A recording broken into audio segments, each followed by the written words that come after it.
What happens in the sky affects life down here on Earth. The celestial compass shows you how and guides your way with astrology you can use from professional astrologer Kathy Beal. Every episode features her light-hearted, practical forecasts and navigational tips, blended with humor, optimism, and a love of patterns, symbolism, and pop culture references. Kathy translates technicalities into concepts that apply to real life. You'll learn how the current moment ties to where we've been, from the recent past to cycles that last happened years ago, and get a look at where we're heading. And much more, from special topics to special guests. The Celestial Compass, enlightening, entertaining, and empowering. Here's your host, Kathy Beal. Greetings, Earthlings. This is Kathy Beal of EmpowermentUnlimited.net. I'm going to start with just a really brief update of the astrological forecast, which you can find at omtimes.com and also my site, EmpowermentUnlimited.net. As we get into May, surprisingly, life is going to start feeling unbelievably a bit calmer than what we've had earlier in 2024, especially around the Taurus new moon on May 7 or 8, depending on where you are. There will be opportunities to actually start capitalizing on the new situations, structures, whatever has been blowing open for you recently. This new moon is actually on the blast site of the Jupiter-Uranus conjunction, and we will be integrating that all month long. And then at the end of the month, on May 25th, Jupiter, one of the co-conspirators in that conjunction, changes its mode of expression. It enters the sign of Gemini for the first time in 12 years, and it will stay in Gemini until mid-June or so, early June 2025. And it's going to be whipping up the Gemini area of your chart. It just makes things bigger wherever it is. And there'll be a really good time for Gemini suns or rising. But just know that the noise level is going to be much higher. Everyone's going to be running around in short attention span theater. And it'll be easy to get distracted, to look for diversions, and actually to find the humor in things for a change. Most of the big elements have already been introduced into our lives, and then the rest of the year is just playing it out. I know that sounds hard to believe, but just live it out and see. That said, today we're going to look at one of the players that is continuing to cause some excitement, and I would like to welcome in my guest, Gina Piccalo. Astrology was Gina's secret hobby during her years covering Hollywood for the Los Angeles Times and the Daily Beast. Since 2014, she's been a practicing professional astrologer. She offers weekly updates and teaches astro basics on her Patreon and lectures monthly as the house astrologer for Soho House, Nashville. She's also president and founder of the Nashville Astrology Club. Her astrological research has appeared in the Mountain Astrologer, the Evolving Astrologer, and in her Substack, The Exalted, which has the article that led me to invite her to be with us today. So thank you, Gina, for being with us. Thank you for having me. I'd like to start with your astrology origin story before we tip our hand about what we're going to be talking about for the most part. Yeah. How did you come to astrology? So it was back in the early 90s. I think it was 1991. I was just starting my journalism career and searching around for compelling articles that could get me a cover story on the local alt weekly in my town. I was in Charlotte, North Carolina. And I was actually inspired by a Michael Crichton memoir where he went around and saw all different kinds of alternative practitioners and got readings from all of them and then wrote this really interesting book And I thought it'd be interesting to do that and then kind of make fun of all of these practitioners because I was interested, but I was also very skeptical. An Aquarius; it's sort of part of my nature, and so I pitched the story to an editor, and he said, "That's great, but I want you to be the guinea pig and get the readings, and then." Basically describe which one is the most accurate. So that was really my beginnings, because the most accurate of all the psychics, past life regressionists, tarot readers, was one astrologer, Vivian Carroll, who has since retired. But she blew my mind in the reading, and I just went on a journey and started basically camping out at the local metaphysical bookstore, and it kind of expanded from there. I didn't really pursue it seriously, though, until I read Cosmos and Psyche, Oh, yeah. which kind of helped me see the academic, intellectual approach and application of astrology. It kind of gave me permission, to pursue it seriously. And so I enrolled in Kepler College and got my certifications. Started those in 2012, and then I just kind of went from there, hosting people in my house to talk about astrology until it became kind of a business on its own. Brief footnote, Cosmos and Psyche is written by Rick Tarnas, for those of you out there who are wondering and who haven't run into this marvelous tome yet. Um, so at some point you were out in LA working for a while, right? Am I Yeah, I moved from the southeast and out into LA in the late 90s, and I was there for a long time, and then finally moved to Nashville in 2016.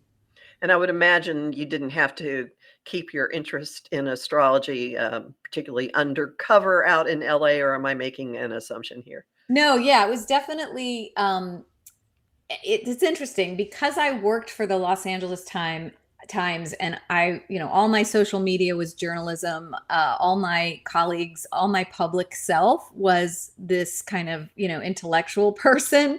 I did not really, it took me a really long time to kind of come out as an astrologer.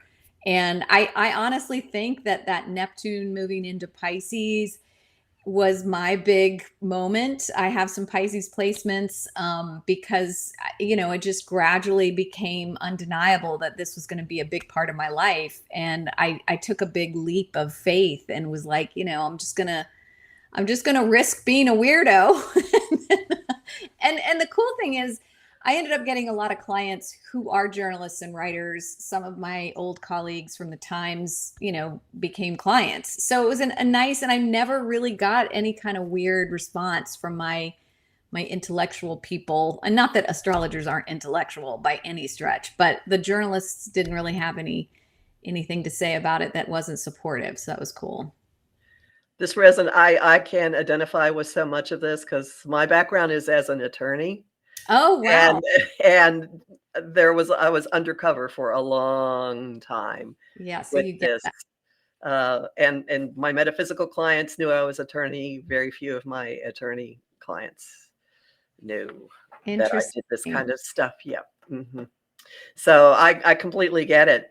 Well, I really appreciate it. So the intellectual approach also dovetails with something that I love to do, which is not just looking at the moment, but doing the research and seeing everything in astrology is a cycle, and Yeah. looking at what happened the last time this was here, and do we see trends, and are there archetypes, or what's going on. So the focus of our conversation, I'm hoping, will just be Chiron in Aries, because you have Mhm. a marvelous treatment of this in your Substack.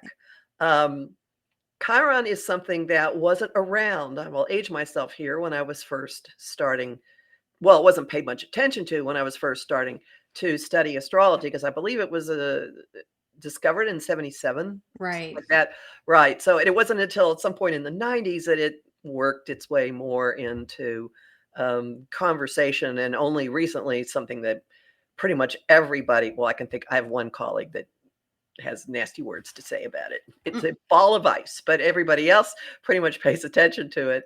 Um, so let's start with the Well, what is it? It's an asteroid, correct? A dwarf Yeah, planet? it's an asteroid in that, is it the Cooper Belt in between? Let me pull my article to reference it because I had it written in a really kind of a clear way. But yeah, it was discovered in 1977.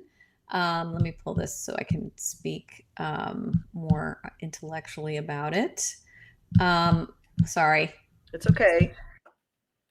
Yeah, so it was one of the first objects discovered in the asteroid belt between the Sun and Saturn on November 1st, 1977.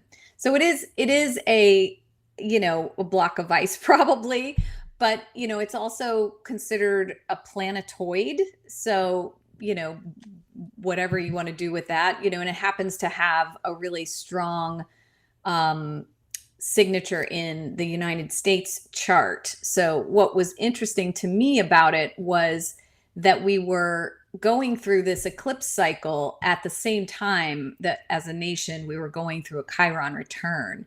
And so knowing that, the United States is like going through such a cataclysmic moment and has been for a while now, I really wanted to dig into what has happened in the past. We're a pretty young country, so we haven't had that many Chiron returns because it takes so long. 50 years for those of Yeah, you listening along. so Chiron has a 50-year cycle, basically. yeah, so it gave us kind of a narrow window that I could dig into research wise, and it didn't take very long to find, to scratch the surface and see there were some really big moments historically that coincided with the Chiron return in the past to help, and it kind of helped make sense of, why things are so unstable, uncertain, and even polarized now. Let's break Chiron down just a little bit before we get into the juicy Sure. details, which I happen to think are incredible. The myth of Chiron. Yes. So the myth of Chiron is related to the wise and noble centaur, a master healer. Chiron was known in Greek mythology to kind of be that teacher, mentor, guru to the heroes. And he was a very tragic figure. The story around Chiron is that he exchanged his own immortality to save Prometheus from infinite torture, but ends up dying from his own unhealed wounds. So, in the individual chart, we look at Chiron to kind of explain where we feel the most wounded, but also contain kind of the medicine for our own healing and recovery. And it can also be a place where we learn to mentor others once we kind of go through our own, I think of once we go through our own Chiron return, really, we can get in touch with our own inner mentor because we've gone through that cycle of reconciliation with the inner wounding. I've heard an explanation that really has helped me a lot with my clients of the mythic character uh, giving up his immortality to gain release from the pain, Mm, being a symbol for mastering, sinking fully into the physicality of life and mm, mastering it. interesting. There could be some of that as well. So Chiron in someone's chart can be the abiding wound, the area where you keep working on something, and no matter how much you work, this issue is still here. Right. And right now, Chiron's in the sign of Aries, which is highly evolved shoot Mhm. from the hip energy, very bold. Yeah. I think so. Chiron's been in Aries since 2018, and it's going to be there till 2027. So Yes. we're nearing the end of that time. But Chiron and Aries, just some keywords for how this shows up. Well, I think of Aries, as the divine self. It's the place where we have the audacity to be who we really are, to be bold, to be, forthright and fearless in our identities.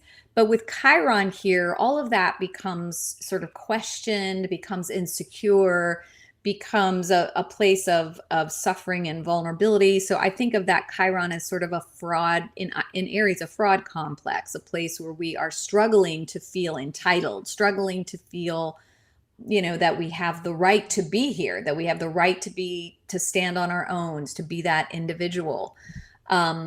So that's kind of my interpretation of Chiron and Aries. I don't know what your insight might be. I have, just based on what I've been witnessing, I see a large streak of toxic masculinity, of Mm, out of balance, aggressive, warlike, bullying behavior, hmm um, which I I think, agree. Yeah. yeah. And I almost wonder with that, I always think of that as like the response to being insecure, the response to Mhm. not really feeling confident in your masculinity. So you have to overdo it. You have to, get there first to prove something. So it's kind of like that insecurity is driving the aggression almost. Would not argue. So the United States has Chiron in Aries in its chart. This is part of our national character.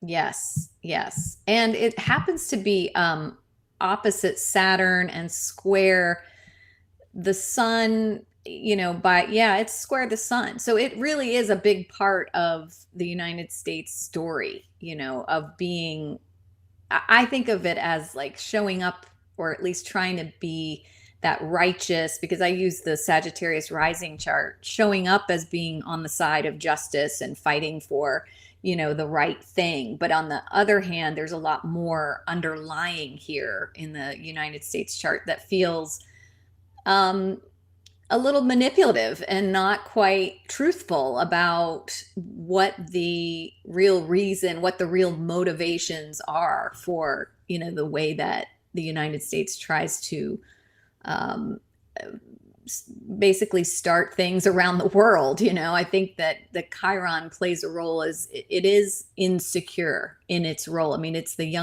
one of the youngest countries, and it's always kind of trying to demonstrate that it is the leader and has that um, ability to, fight for the right thing, fight for justice and democracy. But when you look at Chiron and its alignment to the sun, it makes me wonder about just how secure we are as a nation in our in what we're fighting for. It feels I don't know. I think there is that sense of um, being fear driven and being it's almost like protesting too much in some ways, that we are the leaders. Like we really I think we aren't as strong a nation as we try to be, purport to be, and that's really bearing out now. I mean, that Chiron is ruled by Mars and Gemini,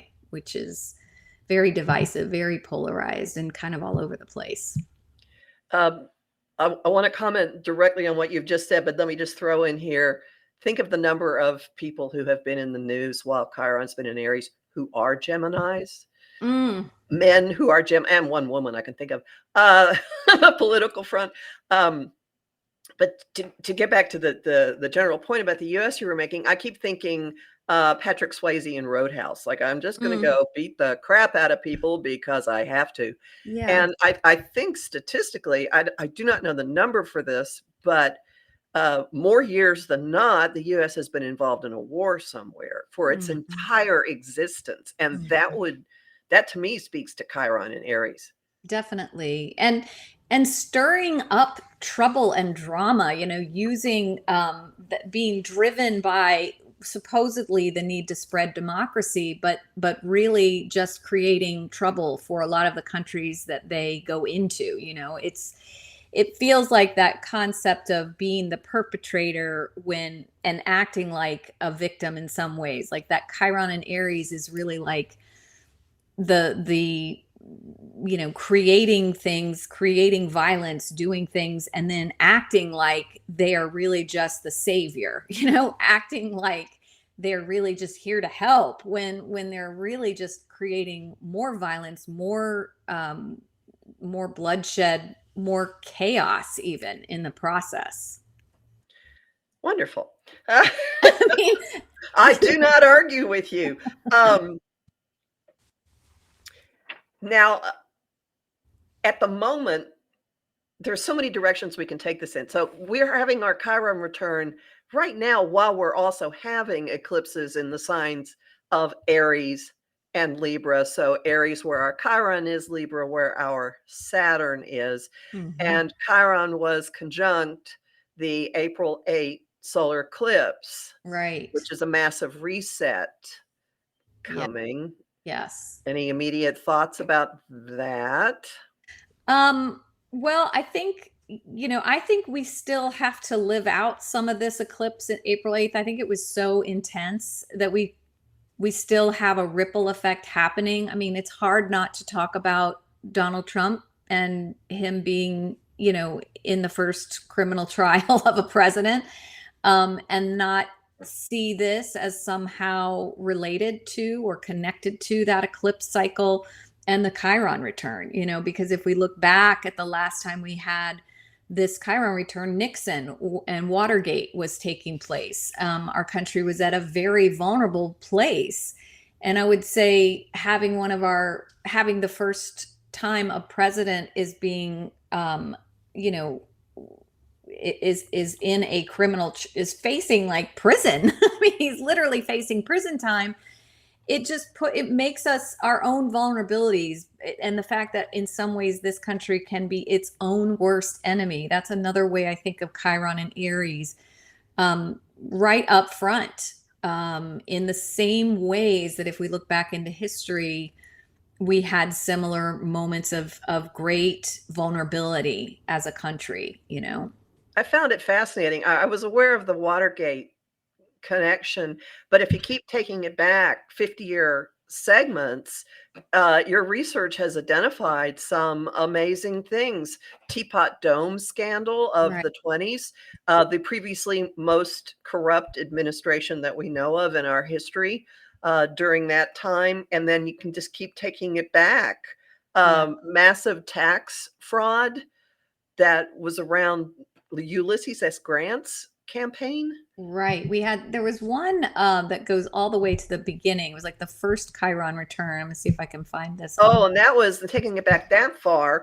There was a bargain between the Speaker of the House and the Secretary of State, John Quincy Adams, right, that ended up throwing the election to the House to decide it. Right. Which is really interesting that this whole idea of rigging an election has come back around. Here we are so far down the line as a nation, and this is still part of our story. I feel like it's about, the validity of our systems. Again, we have this exalted Saturn in Libra, and this is the face that we show the world, that we are on the side of democracy and everyone having a voice. And yet we kind of put our foot in it every 50 years. We kind of show that, that's what we say. But in truth, we're as corrupt as everyone else. And now we've got it in many places, Supreme Court even. So, and there's another aspect to this too. Excuse me, I was checking something on the screen there. Well, let's just talk about let's start with what we see going on now and then take it back incrementally to some big themes. One thing that has jumped out at me from the very beginning is the whole issue of gun violence. That seems to be an immediate association with Chiron and Aries, a wound having to do with aggression and killing people. There we go. Yeah, like even the weapons the weapon that is the most to blame for this being tied to the Chiron cycle as well. And here in Tennessee, we just yesterday they passed a bill to allow teachers to carry weapons into the classroom as a response to the shooting that we had around the very first in this series of Aries eclipses. So, and that was when the two Justins and one other representative got in trouble for daring to talk about this on the floor, and the two men got expelled, and the woman is now running for Congress. I mean, for the Yes, Senate. Senate, right. Yes. Yeah. So it was really clear here in Tennessee how this was playing out. And I did see a correlation between the placement of the full moon in Libra during this time happened to be in a similar part of the sky when the Confederate troops fired their first mortars over Fort Sumter, South Carolina, and started the Civil War. So it's just, you can't really make this correlation up of how significant some of the things that are going on right now, particularly around the argument of, individual rights. I mean, I think that's part of a long history of the United States is we were founded on religious rights and the rights of the individual to worship their own version of God. And now it's come down to, how much right we have to arm ourselves against each other, and I think of that Chiron and Aries as well as like being our own worst enemy. It's very much coming up. This idea of, civil war was a theme, the areas of sky illuminated during this period of the Chiron return were also being illuminated during the Civil War. The Chiron return being playing a big role in Americans fighting Americans, and that coming up again now in terms of gun rights and how, what we think. I mean, this whole argument over what makes us safe and what we are entitled to as individuals in order to preserve our safety. And yet more guns keep getting filtered into the collective and more innocent people continue to die because we think, we're going to fight fire with fire, that Aries kind of approach, when it makes more sense to, go into that Libra part of, finding some kind of consensus, finding some kind of peaceful middle ground where the killing stops. And I think this is a good point for us to take our break. So stick around, everybody. We've got lots of really interesting historical corollaries a lot of you have lived through. So stick around. We'll be back. Home Times TV.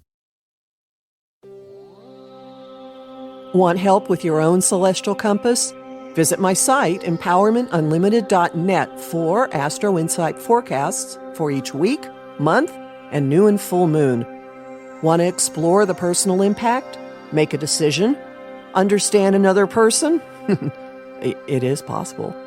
Click the Services tab to book a personal session with me. That address again? empowermentunlimited.net.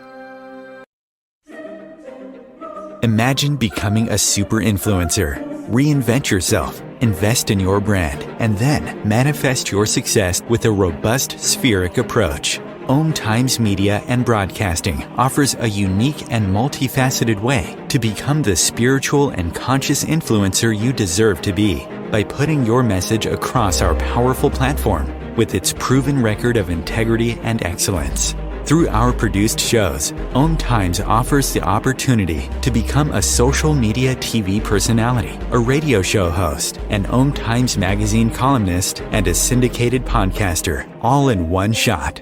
By live streaming your show on Om Times TV and broadcasting it across the extensive Om Times radio and TV networks, you become more than a host. You become an ambassador and a force for positive change. Om Times. Open yourself to the possibilities. If I could be you, and you could be me for just 1 hour. If we could find a way to get inside each other's minds. Walk a mile in my shoes. Walk a mile in my shoes. Well, before you abuse, criticize, and accuse, walk a mile in my shoes. Welcome back to Celestial Compass. We're talking about Chiron in Aries with Gina Piccalo. And it seems to me that what we've been discussing so far already kind of butts in against or picks up on two interesting threads that run through the different Chiron and Aries cycles in the US. One has to do with the effect on women's role, and one has to do with the effect on Black people's roles. That's true. Yes.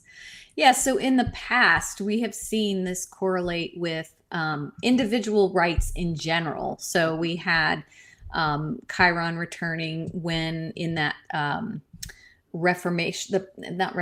Reconstruction period in the Right. aftermath of the Civil War.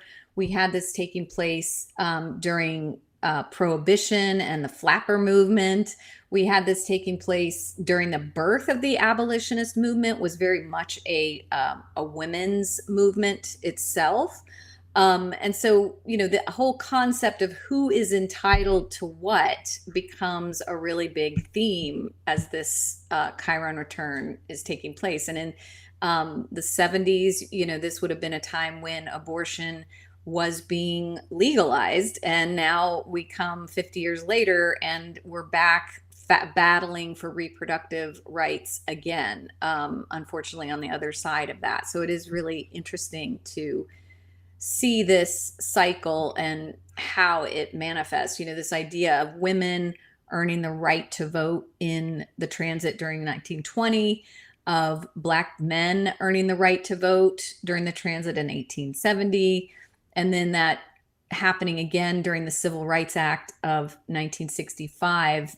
That was prior to the Chiron return of the 70s.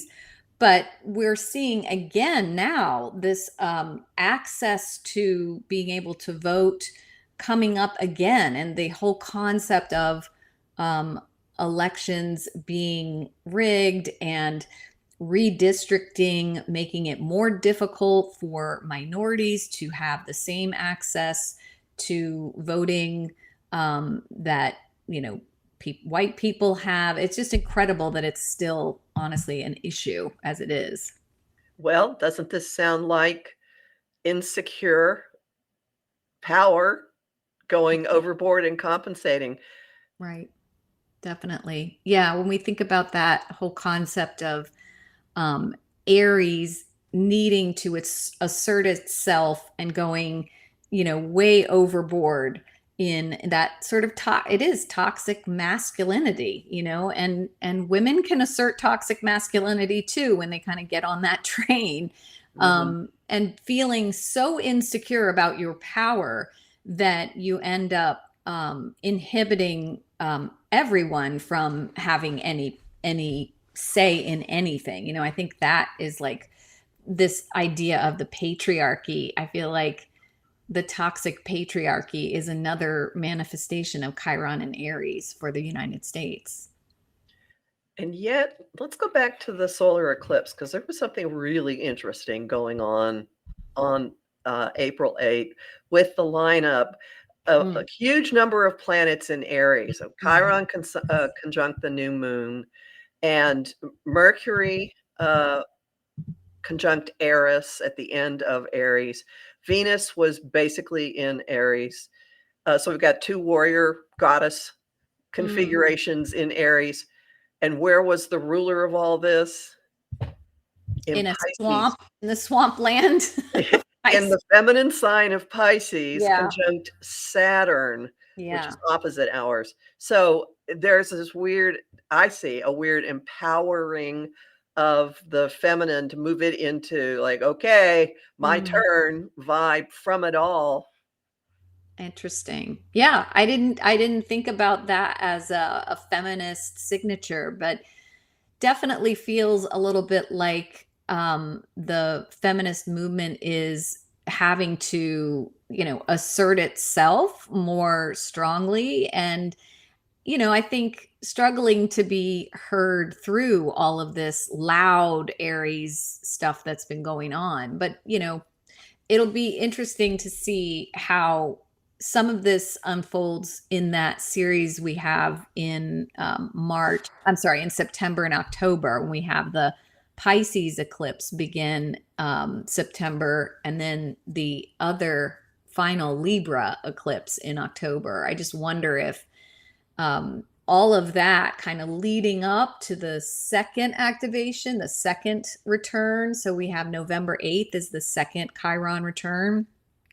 It'll be very interesting to see how these elections pan out and what factions end up being the loudest. And wouldn't it be interesting if the feminist movement ends up playing a strong role in what happens in the elections? A time that may really play into this is May 29. Mars hits 19 degrees Aries on May 29. So it's going to move. The US Chiron's at what, 17? 20. At 20. Okay, so it's going to hit the degree of the eclipse, and then it's going to hit the US Chiron right at the end of May. Wow. Yeah. Something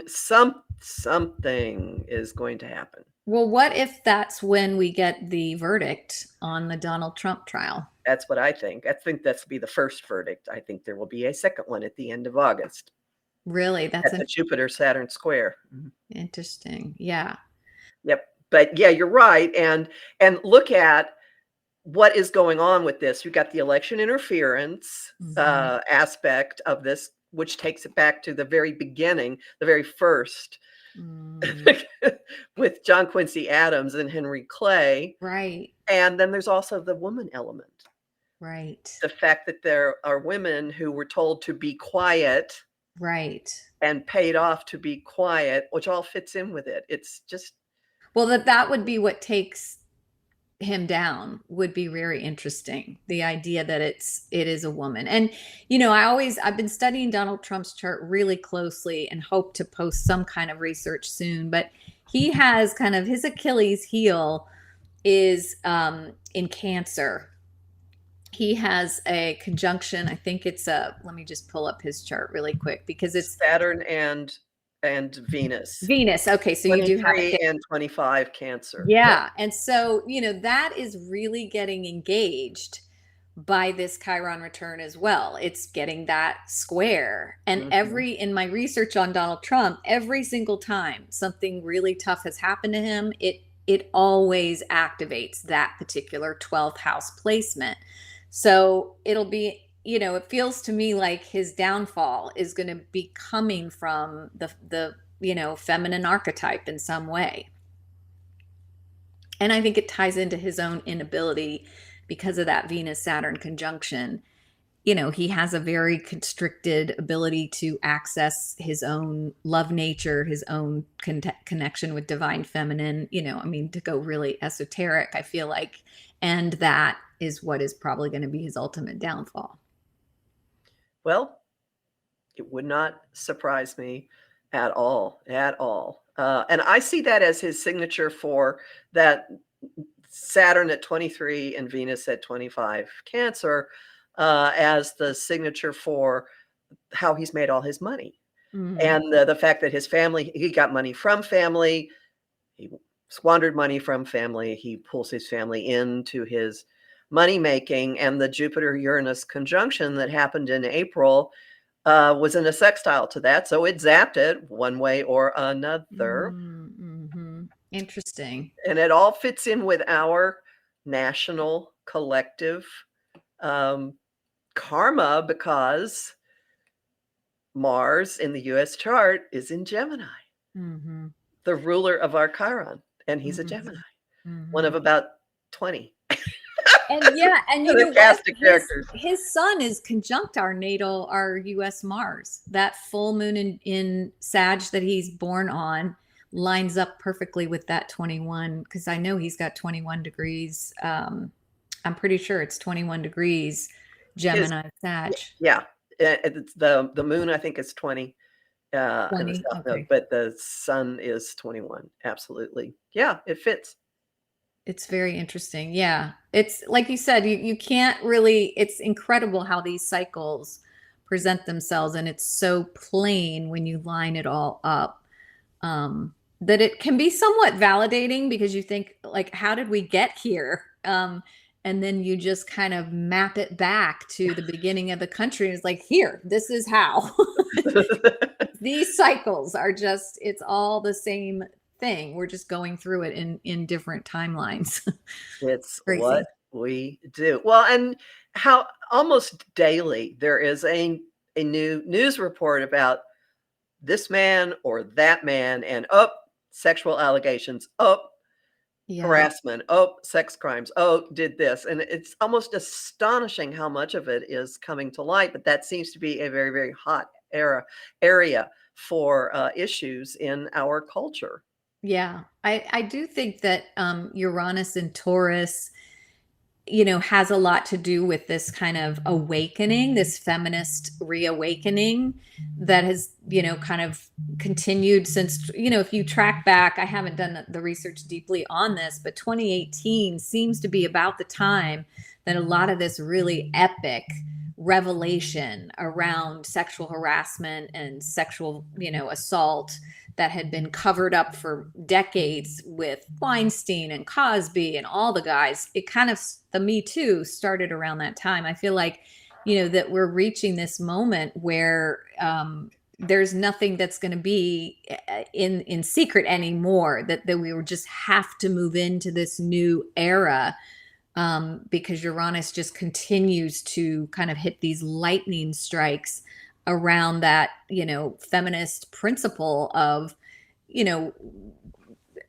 breaking apart some of these old ways of inhibiting, women from being free, being liberated, as they used to say.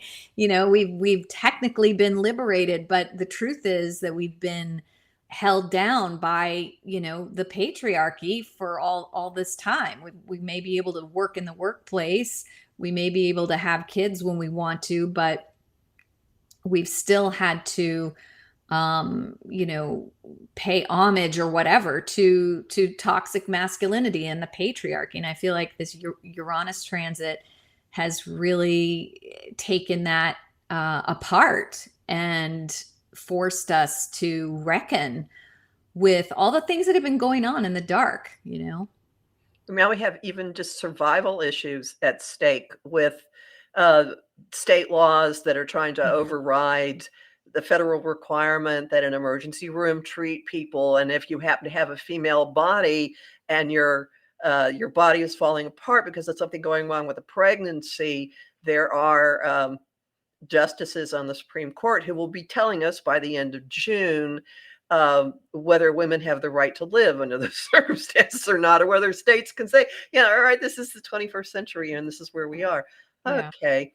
So while you were saying that, something else occurred to me, and that is that the governor of Florida has said that he has ordered certain Epstein records to be released at some point in June or July. When that happens, running a chart will be fascinating, because by then Jupiter is going to be in Gemini. Yeah. And isn't that a signature for scandal? I feel like I've looked that up before, like Gemini in general.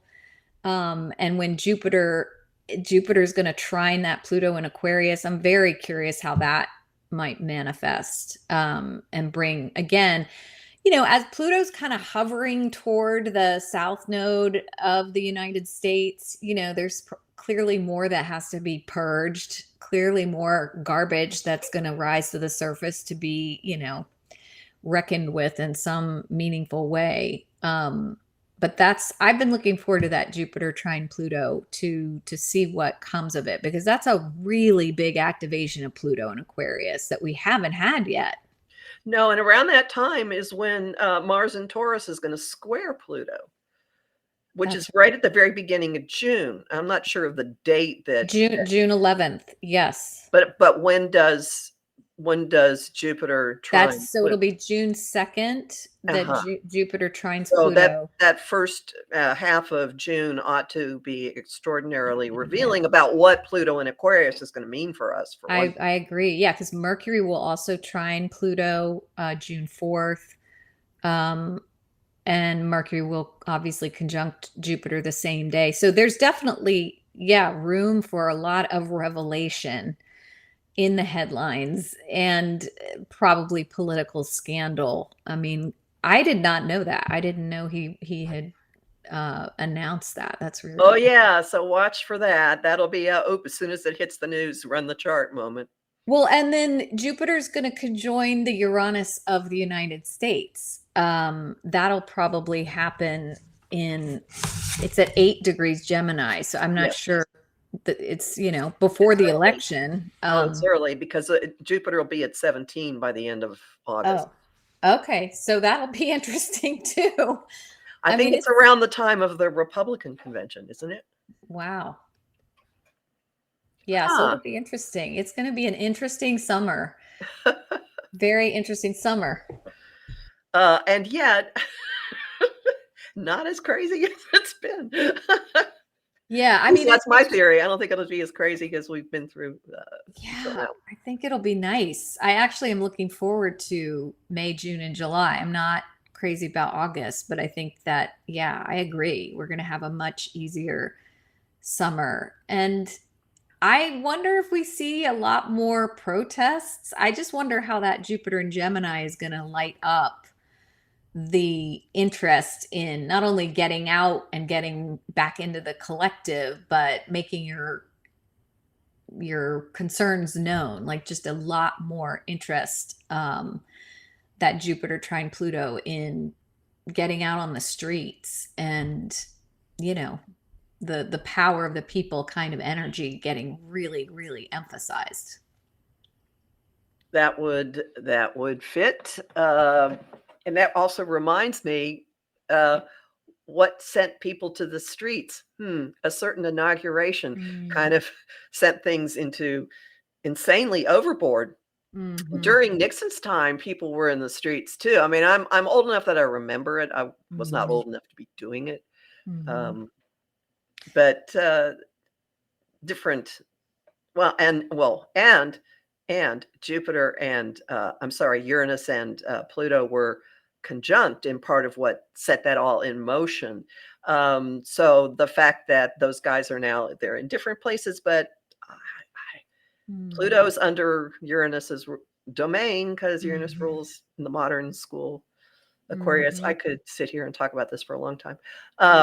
But it all kind of comes back to we're dealing with these core themes that come again and again and again, no matter what we do. Oops, there we are again. We've peeled layers off the onion. Oops, it's the same onion. Yeah, it's so true.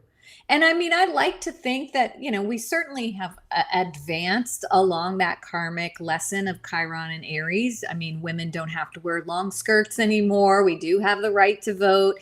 Obviously there's still some things that, need to change, but I do think, the layers getting peeled do actually produce positive growth and results. But yeah, we could say that toxic masculinity is going to always be a theme that we have to reckon with in the United States. And this need to fight fire with fire and gun ownership is probably going to be something we are always having to return to, reconcile with. And hopefully we get more advanced than we were in the Wild West. It doesn't, in Tennessee, it doesn't feel like that when you can open carry. It does feel regressive a bit where we're at right now, but hopefully it's also driving a lot of people who wouldn't normally show up at the state capitol and protest to do exactly that and to do it very loudly. So, I mean, I think if Nashville and Tennessee can be an example of what happens when, things go on the wrong side, that will be a good thing. Hopefully it'll create positive change and more peace. We can only hope for that.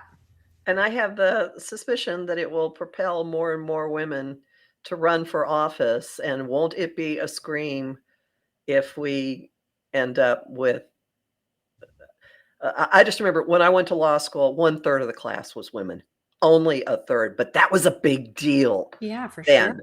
And I think that we're going to see the freshman classes in the House starting to skew much, much more toward women there. I hope so. I really hope so.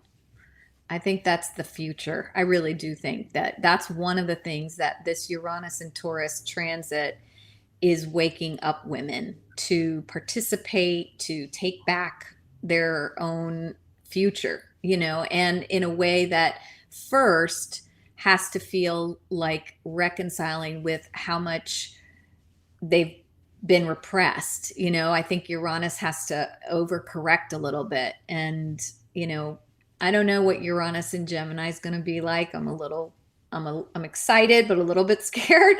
But I do think this Uranus and Taurus it started whatever wave we're on of feminism. We're in a new wave of it now, which is great.